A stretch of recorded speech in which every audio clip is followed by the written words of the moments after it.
So when she telling lies for our happiness, how much she accumulates negative karma for our happiness. And then some mother, how many things, stealing things to make us happiness. I'm not talking about in the West, some in the poor country, people stealing things to feed their children. How much they create a negative karma to make us happiness. You know? And how many beings they're killing something to feed their children. How much they create negative karmas. So all this negative karma, she not committed herself, she committed for us. But whatever she committed, we mentioned in the last few days, like she can't share this negative karma with us. She have to take everything that she committed. You know? So in that point of view, for sake of us, how much she committed negative karma, that she's going to experience. So this very kind of a limitless kindness given to me, the person, now think what her condition. She wants to be happiness. Yeah, she sincerely wants to be happiness. Lack of wisdom, she don't have any idea how to be happy. Instead of a cause of happiness, she created lots of cause of unhappiness. So when you see that, then you're going to come 4 ideas how to make her happy. 4 ideas is important.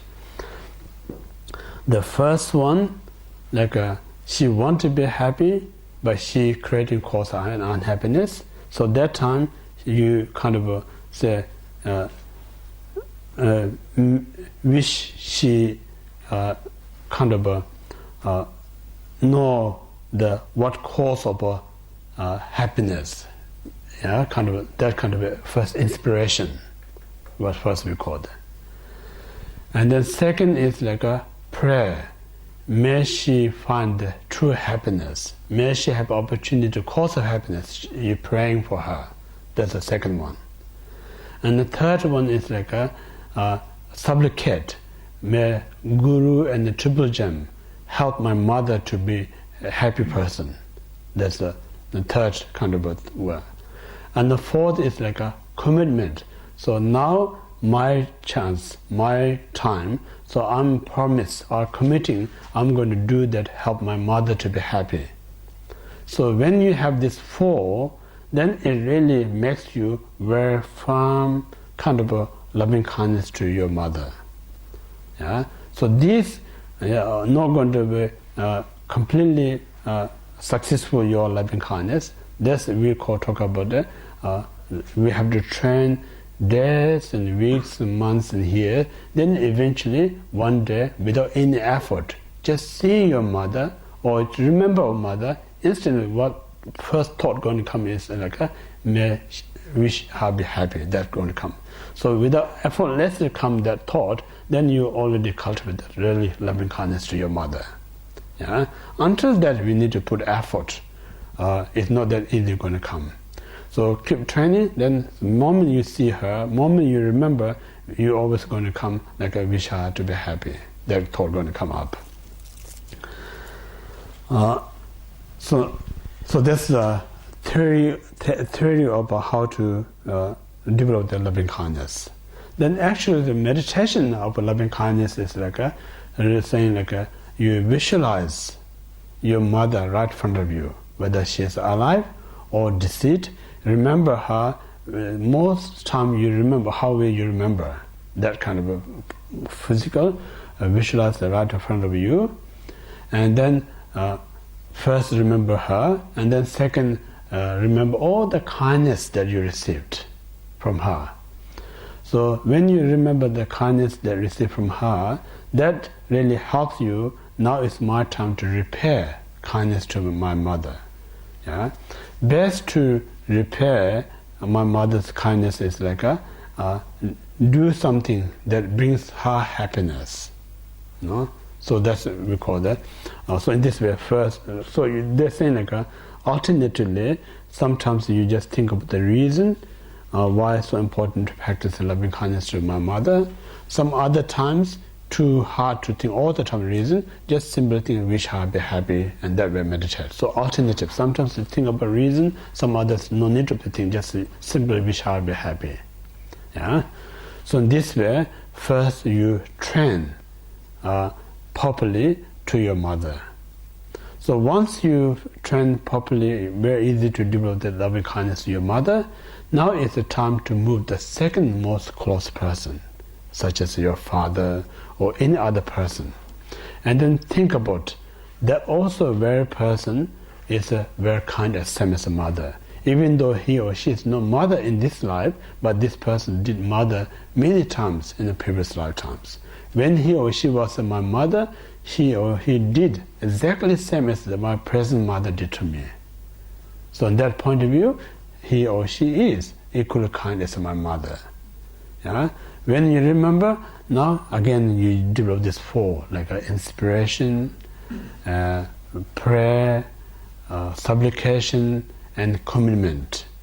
So this way, it makes you very firm and strong loving kindness. You're the second most kind person.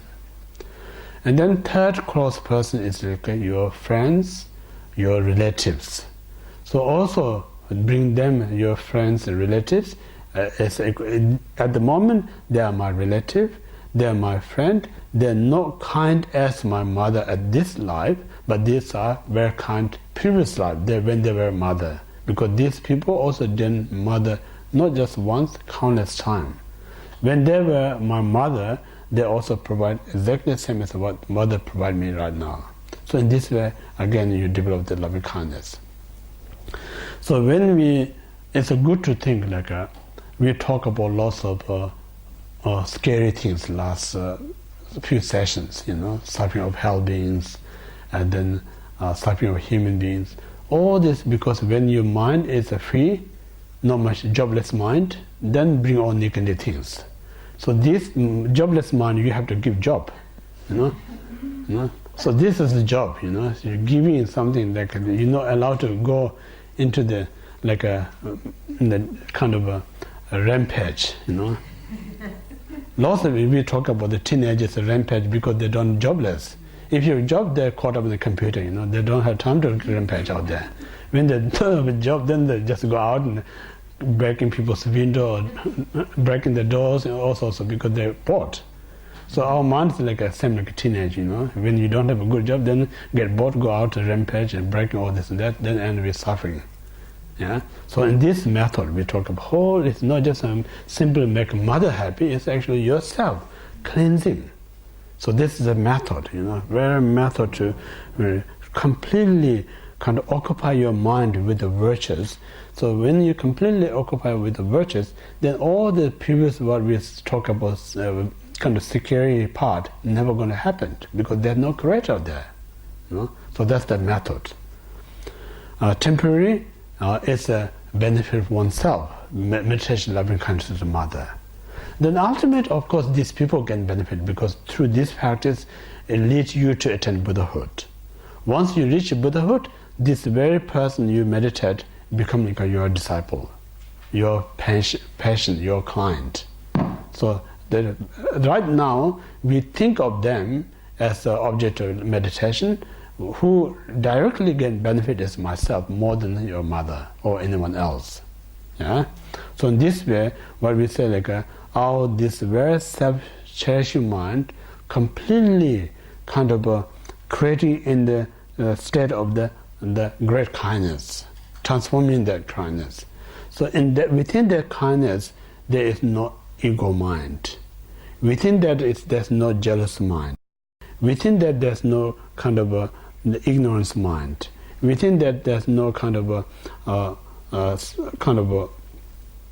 what do you call the confusion or self-grasping mind. Not. So when none of them not there, then the negative karma or negative action, there's nothing to correct. The creator does not exist. So that's the reason we're training our mind completely transform into such a positive state. So that's the first batch of the group, first batch.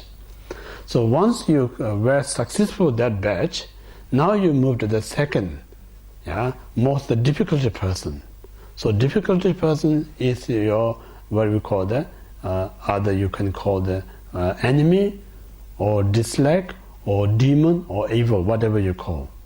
So this, our selfish point of view, these people are very unattractive.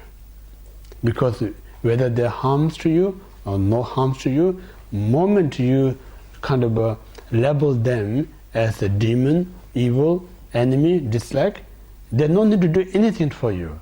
Just thinking of them, it makes you upset. That's the reality. Yeah?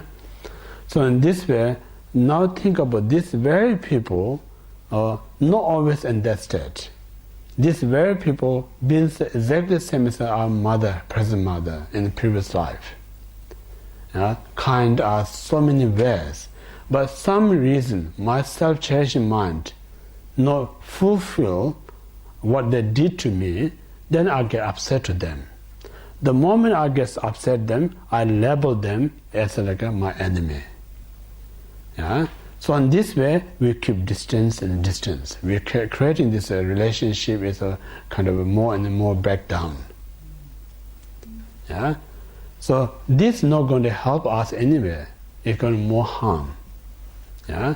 So in this point of view, now you think about whether they hurt you or not, whether I kind of have negative thought or not. In reality, they are human, or they are sentient beings.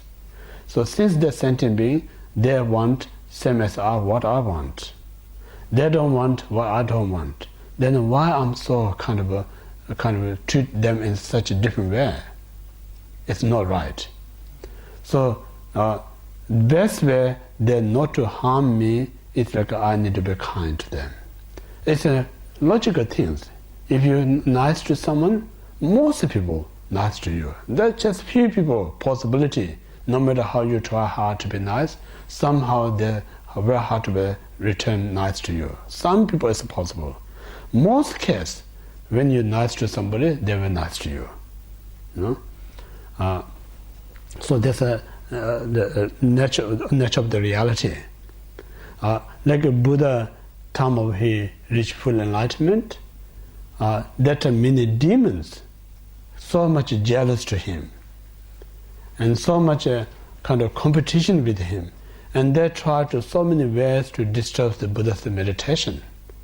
No matter how much they try to disturb out of negative way, Buddha never felt his kindness to them. Because this kindness, loving kindness towards them, whatever they harm, everything turns into the flowers. So this reason, best if you're really scared of your enemy, best way to protect your enemy is not the anger towards them. Because the moment you anger, your enemy is a win. Because they want to make you upset. Now they don't need to just sit, relax. Your anger is doing all their job for you. So that's not a skillful if you really think. So if you really don't want to them because they don't want to hurt you, then why are you letting you anger yourself to hurting yourself? So the moment you develop this loving kindness, it stops you hurting yourself. Not only that, moment you develop this loving kindness, also create the condition them to not get more anger, because you not respond in a negative way. So it's kind of a whatever. So in this way, they're saying there's two types of enemies. One is our inner mind, and defiled illusion mind is one enemy. Other is a person who causes us trouble, is we call enemies. Within these two, there's a vast differences. Like an outer enemy, if you try hard, put effort and nice to that person, eventually he or she change mind, be kind to you. But our inner defilement enemy, no matter how you're nice to them, your mind, they more kind of take over you. More you've been, like I say, if you're nice to your anger, they're not going to be less angry, make more angry. If you're nice to your jealous mind, it's not going to be less jealous, more get jealous it. If you're nice to your ego mind, it's not going to be less ego, more ego it. So this one enemy you should not be nice, it's your inner enemy.